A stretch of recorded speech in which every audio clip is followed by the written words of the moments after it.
Hey guys, we're outside Barnet Test Centre for a mock test where the learner got a few serious faults, and I'm going to talk you through the mock test so you can avoid making these mistakes.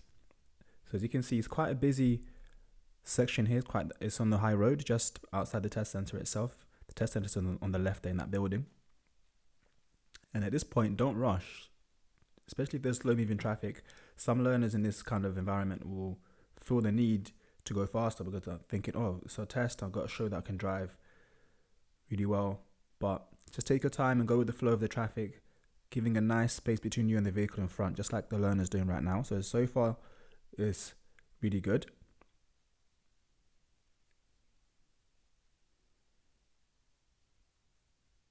We're approaching a set of lights where the lanes are going to split into two. So right now it's one big lane, but it's going to split into two. And normally here you should be just aiming for the left, unless you've been told to turn right at the lights. The left is best, especially if the left lane is going straight as well. So the learner's done that pretty well. See, she's not rushing to get there, just taking her time. Nice and smooth.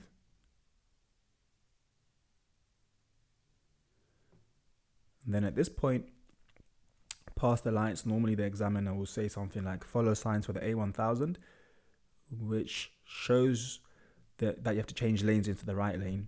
So she would have seen that and then change lanes, but she's gonna go behind this motorbike a bit too close. I would have waited for the bike to go a bit further and then change lanes. Just be on the safe side.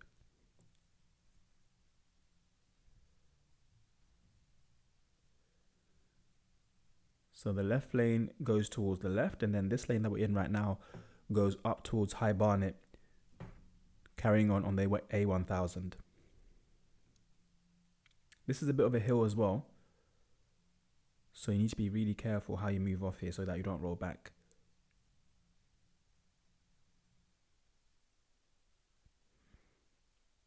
So in this case, I'll just be looking out for the traffic ahead, preparing my car and then moving. So you see the left lane says left only. That doesn't mean other drivers will follow that. Sometimes people, like this taxi driver for instance, you see he's gone straight using that left lane. Shouldn't have done that, but he did. That's why you need to check your mirror as well. And then here she's gone back towards the left, but she didn't check her mirror to do this, which is a serious fault. So you have to check your mirror if you're going to change lanes.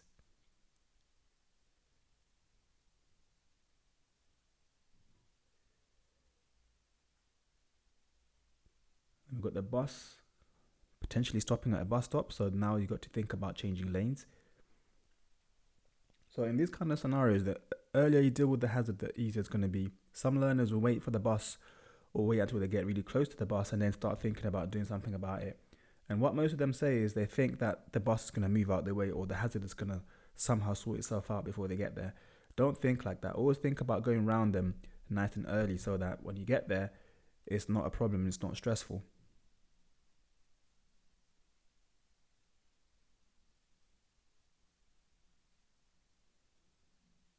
So normally by now you should be thinking about going back to the left, but sometimes there are parked vehicles in the left-hand lane. And here as well, the examiner could say that we're going to be following the road towards the right or towards the left. So you need to decide then what lane to use. If you know you're going to be going towards the left, then it's best to use the left lane unless there's traffic already in that lane. If you know you're going to be going towards the right, then you just go to the right lane nice and early.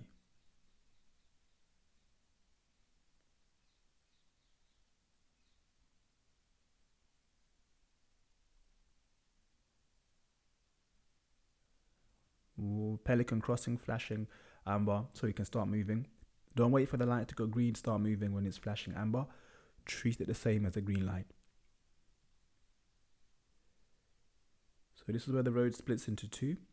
So we're going towards the left and then other people are going towards the right.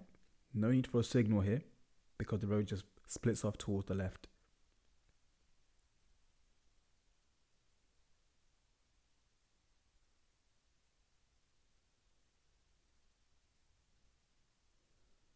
Making sure the whole time you keep a nice distance between you and the vehicle in front.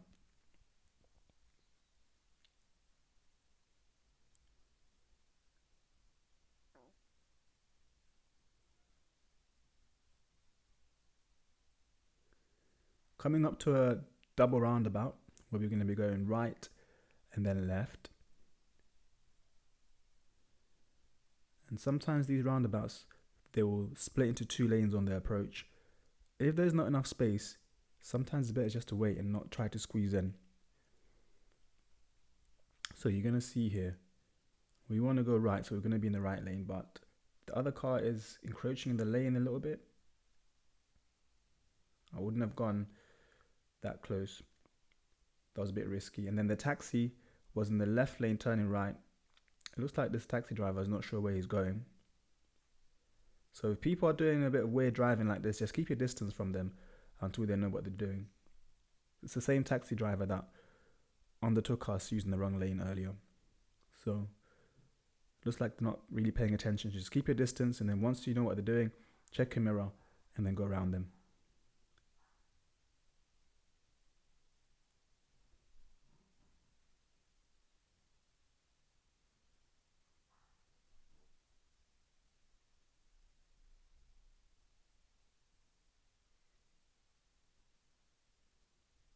So down here you get normally asked to pull over so you can start the independent driving. Just looking for a nice space to stop.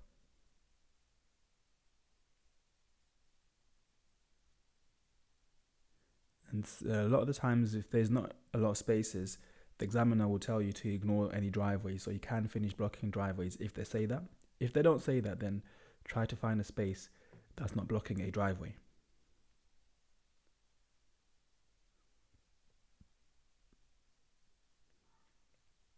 So here I'm just giving the instruction to turn left at the end of the road, and then at the roundabout to go straight second exit, and then at the next roundabout to go left first exit. And they're quite far in between. So don't forget, this is not a memory test. If you're not sure where you're going before you get to the roundabout or halfway through between the turns, just ask, but don't leave it until you get there to start asking, because sometimes if you leave it too late, they won't say anything.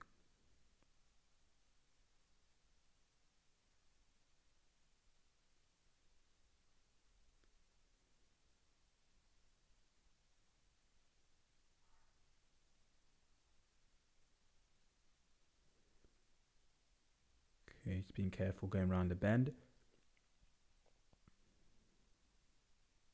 This whole section here is 20 miles per hour, and then it changes to 30 miles per hour in a second, but there's lots of parked cars everywhere. There's no point in here trying to do 30 miles per hour because it's too busy and it's too narrow.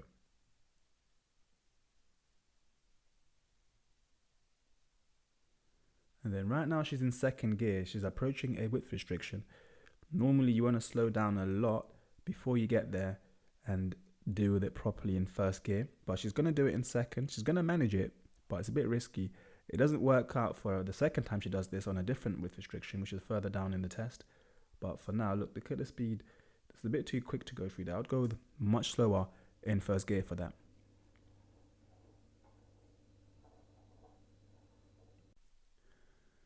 Dealt with that meeting situation pretty well. And this road is, you're going to get a lot of meeting situations potentially. And we're going to get another one in a second.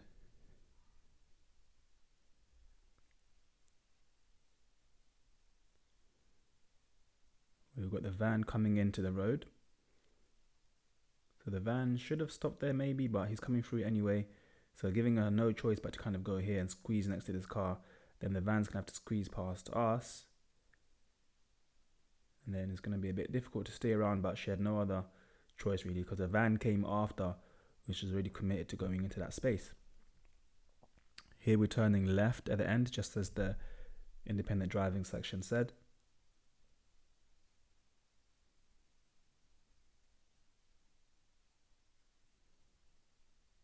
So you can see the zebra crossing is right there by the turn, so you need to be really careful that you're checking left before you move out. And then she's gone a bit over the curb, so she got a minor fault for steering there. You can get a serious fault for hitting the curb as well. It depends how bad it is, but if it's just a little bit, it's going to be a minor. And then going through this section where there's a national speed limit signs on both sides. If you're not paying attention, you can easily miss those. I think she didn't see them, which is why she's not going to go that fast at first. And sometimes if you go slow the whole way, you're going to fail. It's a 60-mile-an-hour road now. Don't have to touch 60 exactly, but you can't be doing 30 miles per hour or 35 when it's completely clear. But luckily she sees the speed limit a bit after, and then she goes faster, which is what saved her. So if you've gone a bit slow, don't think, oh, I fell straight away. Sometimes you can actually save it by going a bit faster when you see that the speed is actually 60. You might get a chance to save yourself.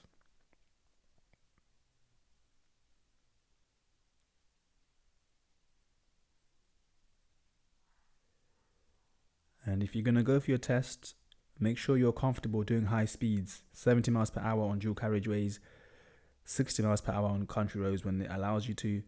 Don't go for your test if you haven't practiced these kind of high speed roads, because it's difficult to do it for the first time without help.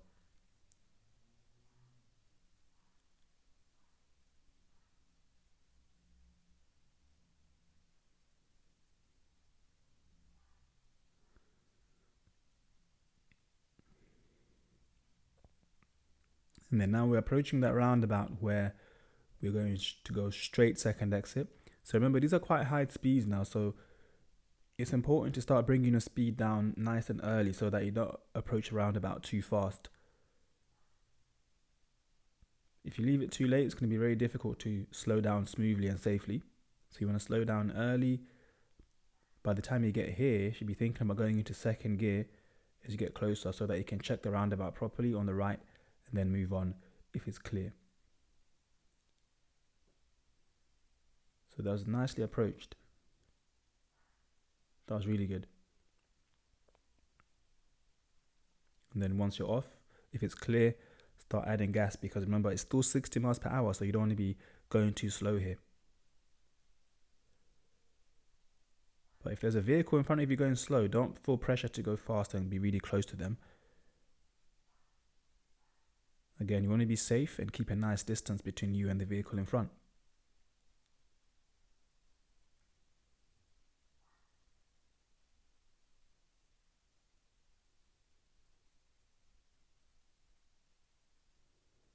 Got a few signs warning us of some sort of traffic lights and roadworks.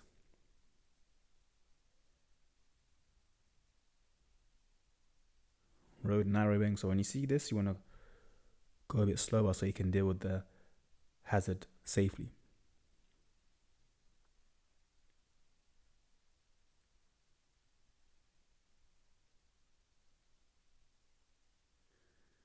While you're here, don't get too relaxed.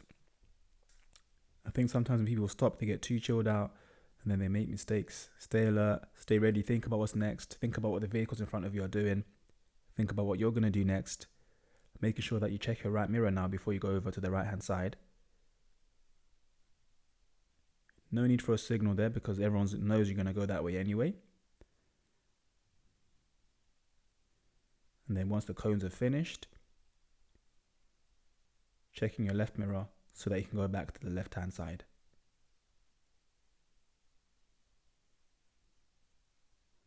So the next instruction was turning left at the next roundabout. So you can't really see it as you go around this bend. So if you're not familiar with the area, it can be a bit tricky understanding or realizing where the roundabout is, but you see the sign there saying slow. That kind of gives you a clue that something's coming up. And thinking about which way you were going, if you weren't sure, you would have asked way before so that you know what lane to be in, how you're going to signal. The more prepared you are, the easier it's going to be. If you leave it really late, it's going to be difficult to deal with. If for whatever reason, let's say you did forget to ask and you're not sure where you're going, just think about which way you want to go and do it safely. You can't fail for going the wrong way if you do it safely. Unless maybe if you try to go down a motorway, that's a bit different. But if you went to a different exit than you were supposed to, but you done it safely, you'll still be okay. Again, this is on a hill, So making sure that you have your biting point before you release the handbrake or the foot brake so that you don't roll backwards. Sometimes people here get too relaxed, start looking around. Don't do that. Look at the lights so that when it's time for you to move, you're ready to go and you can do it smoothly without taking too long. So remember, it's still a national speed limit, but now we can be joining a different kind of road, a dual carriageway. Before we were on a single carriageway, now we're on a dual carriageway. There's been no change of speed limit. It's still a national speed, but now it's going to be 70 miles per hour instead of 60. And this one is a lot clearer now because it's not as bendy, it's wider. So here you want to be building up your speed quickly so that you can join and match the speed of the traffic already on the dual carriageway.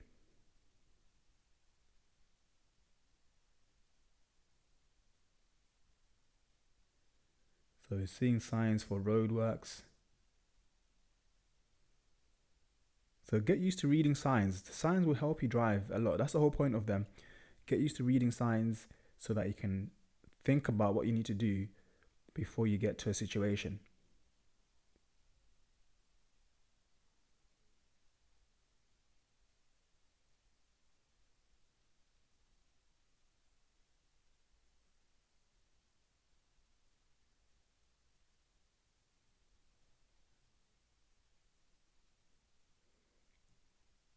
So you see the speed limit there is 50 now because of the road works. Normally those signs aren't there, so this would be actually still be 70 miles per hour, but because of the sign, you now have to do 50 miles per hour or slightly less, depending on the conditions. So on the dash cam there, it's showing about 45 miles per hour, but on the dial on the car is showing about 50 or nearer to 50.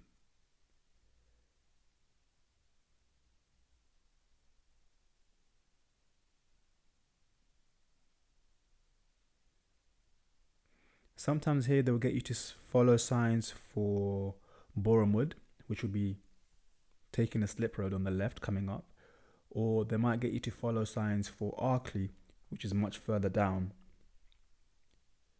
on the dual carriageway.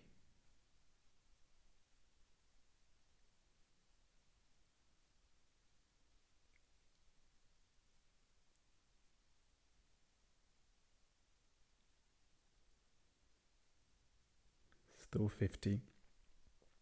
So as I said before, normally this would be a 70, but when you get further down the road, it changes into a 50.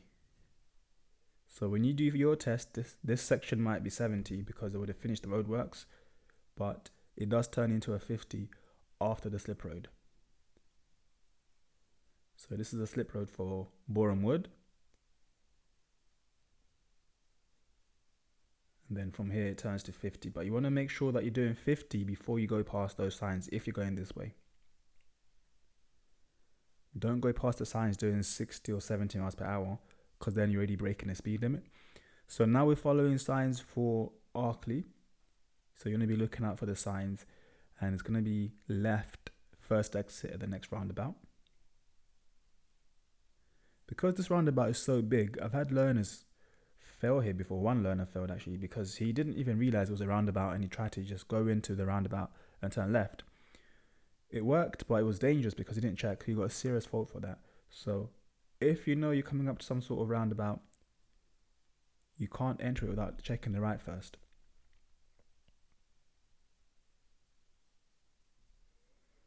So we've got these yellow lines on the road here. If you can put in the comments what this is. I think some people don't know the name of this. What is this thing called? These yellow lines on the floor. Leave it in the comments below. I'll tell you if you're right or wrong. We're going left first exit. So now it's all about slowing down, checking your mirrors, signaling left. I would approach this in second with the aim of going if it's clear. So checking the right from now.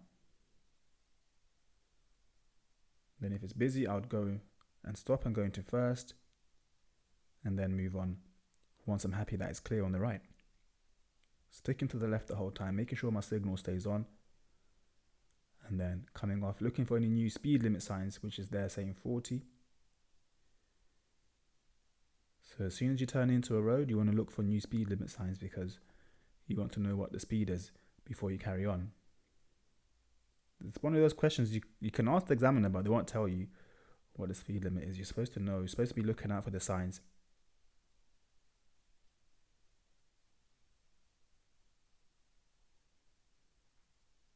So bear in mind that it's 40. She's going pretty quick. Don't have to do 40 the whole time. Remember, sometimes it's bendy, sometimes it's a bit hilly. But at least make an effort to go at a decent speed without breaking the speed limit.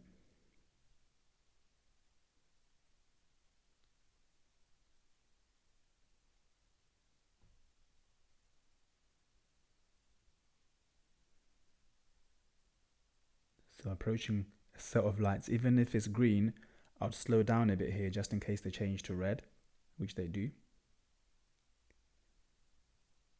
So whenever you see green lights, especially if you haven't seen when they turn green, start reducing your speed so that if they do change, you can stop smoothly and safely.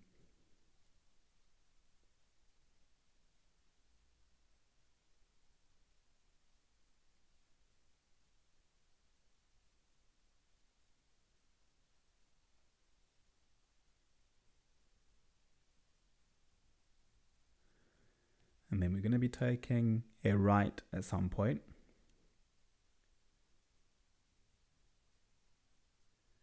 Speed limit is still 40.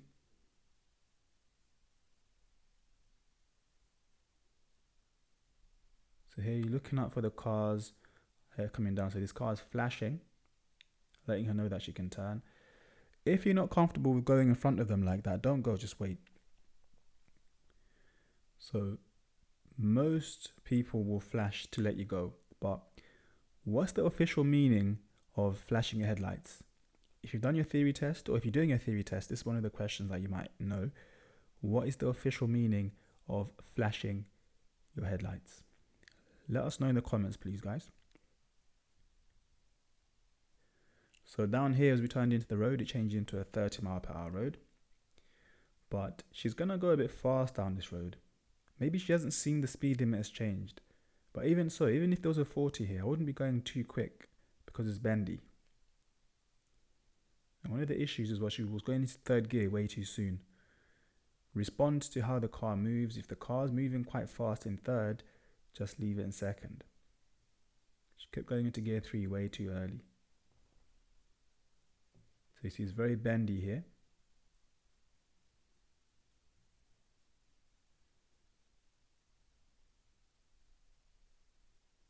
And narrow as well.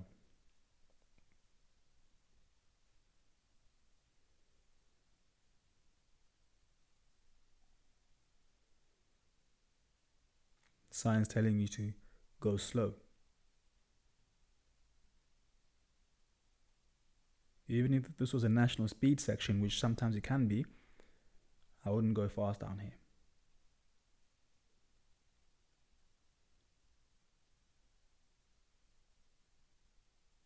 Especially if you can feel like you're fighting the car to control it around the bends, it means you're going too fast. Or if you feel yourself braking hard, you're probably going too fast.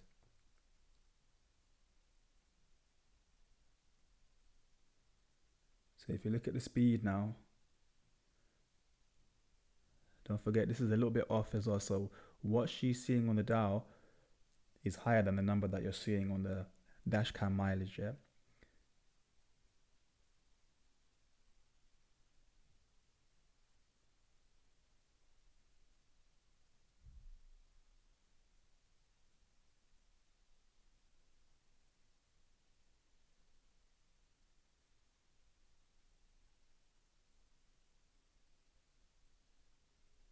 She's seen a bit of an open stretch and she's put her foot down a bit and now she's going too fast. So she's got a serious fault for speed.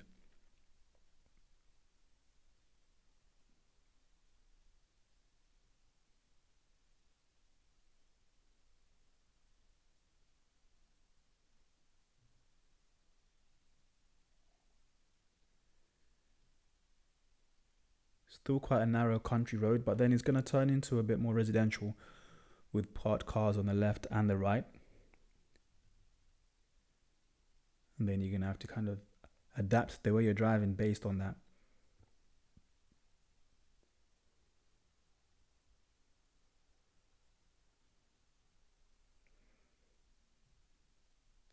So potential for meeting situations now, because we've got parked cars. This way she's going to get another serious fault. It wasn't fully her fault, but she could have done something about it. So you can see there's a car coming down the road quite fast. Then she's kind of stuck around a bit too long on the right hand side. I've had to help her to come back towards the left. That was a bit too close. And she does it again further down in the video where she's hanging around for too long on the right hand side. Once you've gone past the parked car, and especially if there's an oncoming vehicle coming towards you in their lane, don't stick around on the right for too long. Go back to your side nice and early so that you're not in their way.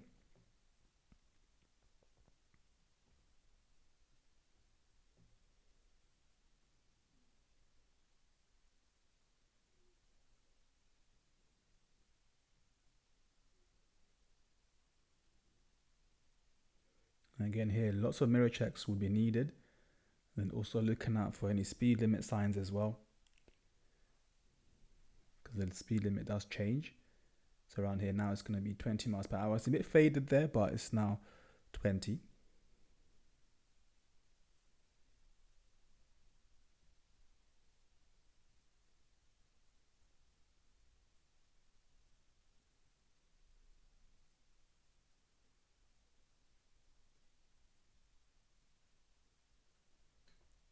So nicely done there to slow down a bit for that bus so that they can get out of the way and then she can carry on.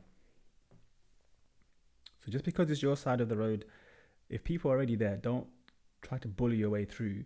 Just do it in a safe way. Let them know that you're there. Let them know that you're going to try to go through, but don't force yourself through. Then we're coming up to width restrictions. Remember on the last one, I said she approached it in second gear and she managed it, but it wasn't ideal. She's going to try to do the same thing here. This one's not going to work out so well because this one is slightly different. This one's a bit harder. It's at an angle and it's a bit narrower as well. So this one requires you to go much slower and then go a bit left first to get the car straight, but she's going to go to it at an angle without any attempt to go left. And then now I've had to brake because she's about to crash into it. Ideally, she should have slowed down way more, positioned towards the left so that when she goes through it, she'll be going through it straight now. But you see now she's had to turn right, going through the width restriction because the angle was off.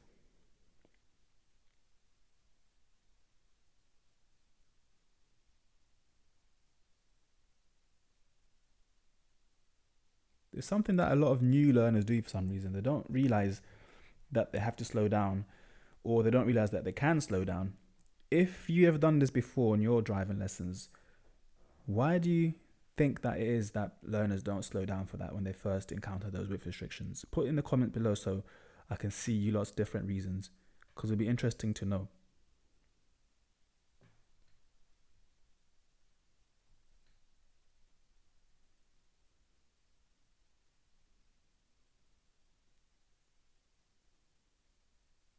Okay, bear in mind this is still a 20 mile per hour road, and it can be quite tricky to keep at 20 miles per hour, especially if someone's behind you trying to go fast, because it's going to make you feel like you're going too slow everywhere. But just bear in mind that the speed limit is there, it's 20, and you got to follow it, even if someone behind you is going quite fast. So she's going a bit over 20, so this would have registered on her thing about 25 or more, which is why she got a serious fault here for speed again.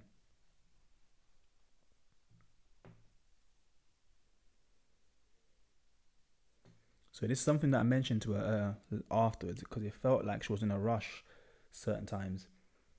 And she was actually a decent driver, but if she slowed things down a bit, she would have managed it a lot better. She probably would have passed.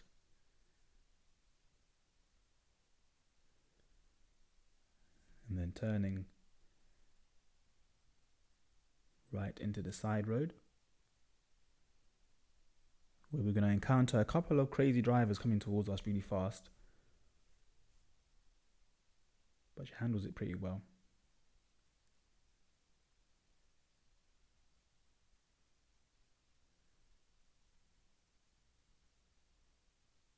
So we've got the van driving at normal pace, and then these two cars, I think they were racing each other. A little bit scary, but managed it. Okay.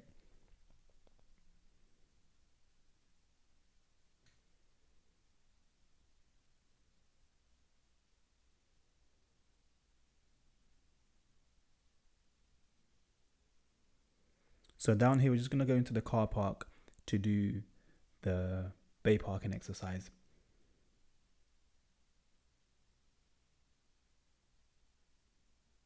So once you get into the car park, you want to do this nice and slow.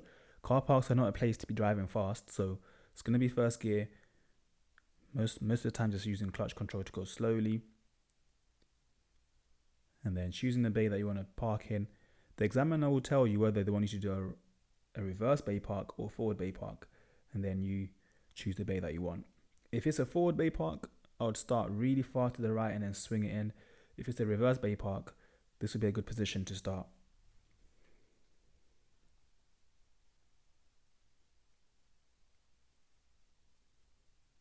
So it's about getting into reverse, checking your surroundings, and if it's clear, start reversing. She was a bit too cautious with the vehicles that are around, so that car that's come in, she could have started a bit before, and they've stopped there as well, so she could have started already. Make like an imaginary circle around you, and if the car gets in that circle, then you stop. If they're all the way at the entrance of the car park, you don't need to wait for them because you're not going to affect them if you start reversing.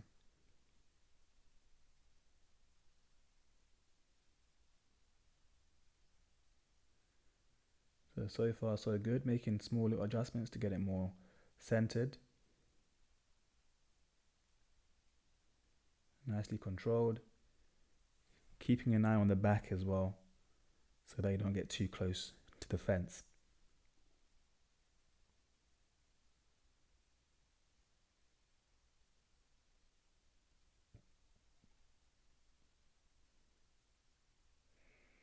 And then once you're done, if you're not sure, you can open your door and check. If you're still not sure, secure the car, let the examiner know that you're going to go outside and check. And then if you need to make any adjustments, then you can do so. But do not leave it until you're sure that you're actually in the bay properly, because you're allowed to fix it. So why waste the opportunity by not checking?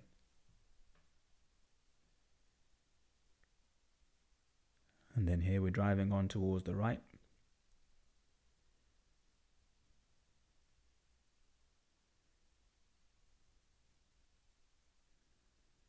So you see here the lanes are split. You could have gone this side that you want to go on, because the other side is for people coming in. The markings aren't very clear there, but if you drive, you know that you should be on the left of the junction.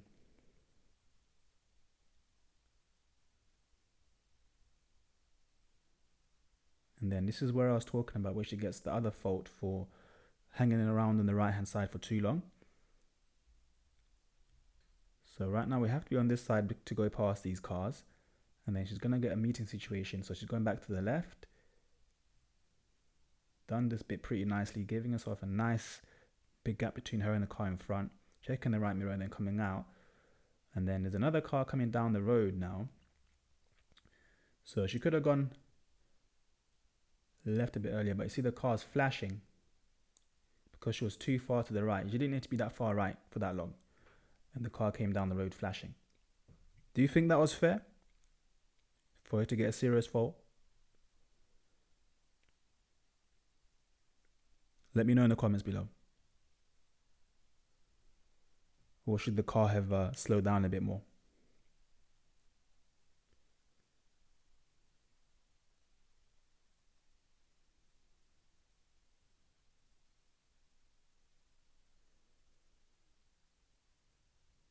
Then now going to the end of the road, turning right. Now this junction can be really busy, and if you're not careful, you might come out too soon if you get frustrated of waiting. You need to keep waiting until it's clear. until you have a nice gap. So I'm not going to skip anything. I'm just going to show you how long it takes for it to come out. But sometimes it's necessary for you to take this long because it's busy.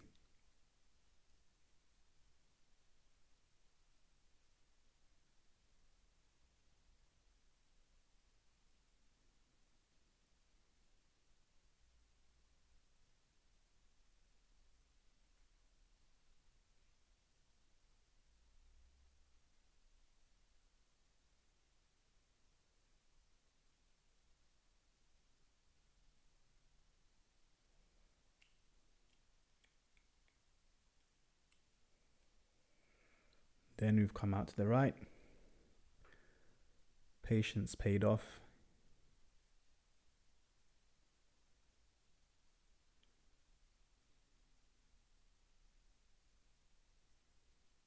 Approaching traffic lights where we're going to be turning right towards the test center.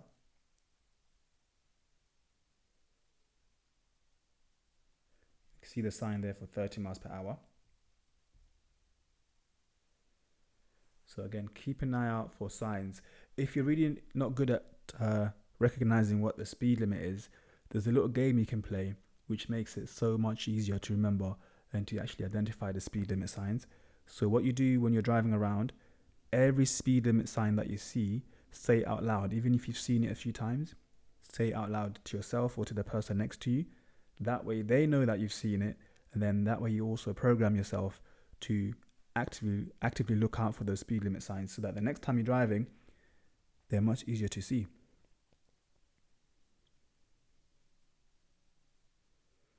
Another way to kind of see them as well is if you look at a bus stop, so the bus stop sign that shows what the bus numbers, that sort of eye level, if you look there, that's where most signs are. So if you keep your eye level around there and then focus on that area and then look down as well to see what traffic is doing, you shouldn't really miss any traffic signs. Straight to the left lane going towards the traffic lights.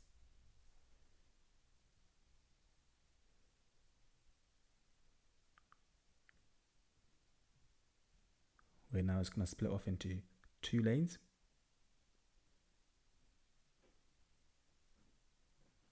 Again, before, like I said, left is best. Here, be really careful of cars coming from the right-hand lane trying to overtake. That car didn't do it that time, but every time I've gone on this junction with learners, drivers always try to overtake us there for some reason. Just be mindful of that and make sure you check in the right mirror. By now, your test is almost over, but you still need to stay focused because it's not over until you've turned the key and turned the engine off. And we're turning right towards the test center now. That car could have been a bit more to the right. Maybe they're leaving the space because of the other parked cars. But if there were no parked cars on the right over there, this car in front of us should have been a bit more in that box. But I think they've done the right thing because you can see the other cars coming down the road. They're actually driving a bit in the box. So they've done well to not fully be in the box.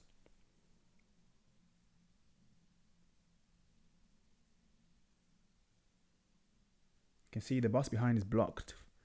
They can't move until we move. That can be off-putting sometimes, but if you've done your best to position yourself,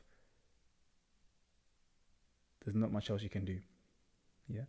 So that was the test. Hopefully you guys enjoyed that. Tune in for more like this. Make sure you subscribe for more, and I'll see you on the next one. Bye.